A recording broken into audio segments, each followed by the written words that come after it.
verse 12. These two sisters are living examples of this. 148, verse 12.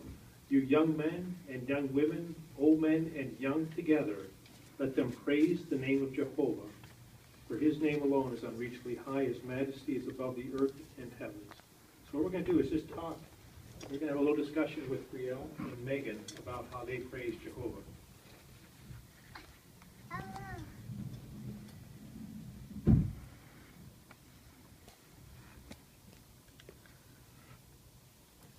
We're going to start with Brielle. And Brielle, before we start, can you just tell us what grade you're in? Second. Kind of loosen her up here. Okay, so what we're going to do now is just ask you a couple questions. So Brielle, can you tell us some of the challenges you face when you have to go to school? Kids have me school for birthdays and holidays. And this can be hard for me because I know Jehovah doesn't like it, and I wish I wasn't around that stuff all the time. And it's also hard when it looks like the kids are having a fun time without me. I also love to read, and I find a lot of books that are about magic, and I have to find different books to read them when I can.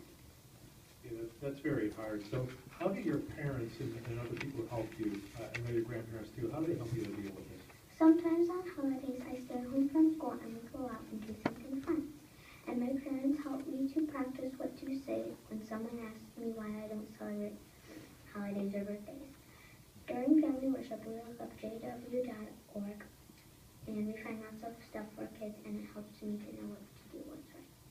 Yeah, that's really good. So then how do you get the courage then to speak up when you're at school? I know Jehovah is watching me, and I want to make Jehovah happy. The Bible gives me courage, and I want to live in paradise, and that gives me so much courage. Good. Now, did you have an experience you want to share with us at school? When we were learning about ancient Greek, I told my teacher that I had a book of true ancient stories. She said she wanted to see it, so I brought her my favorite book, my book of Bible stories. She looked at it and read my favorite stories.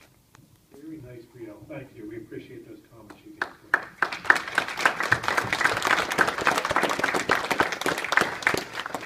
So next we're going to talk with Maegan Gergen. Now, Maegan, what grade are you in?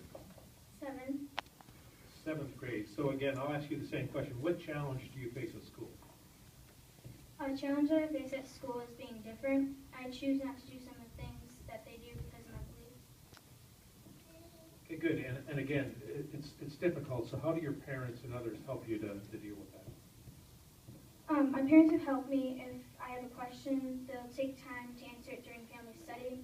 My spiritual friends help me too.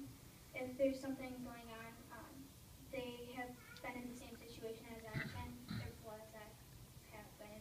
So they have the best advice for me, and that really helped me. Yeah, and again, just like Brielle, it's hard when you're in school. So how do you really get the courage to speak up? Because it's not easy for any of us. Knowing that that what I do now can really affect their future and lead them to come to know Jehovah because of what I've shown. That's nice. Now, you kind of put all that in action. I know you had an experience on the school bus. Why don't you let us hear about that? Well, last year we were having problems with kids on the bus, and we'd always try to be nice and respectful. And the bus driver later on noticed that, and she showed interest into the truth. I don't ride the bus anymore, but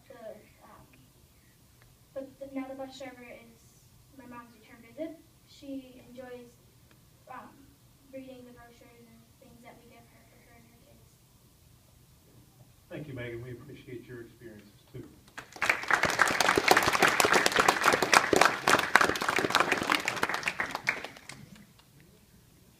Thank you, Brielle. That's okay.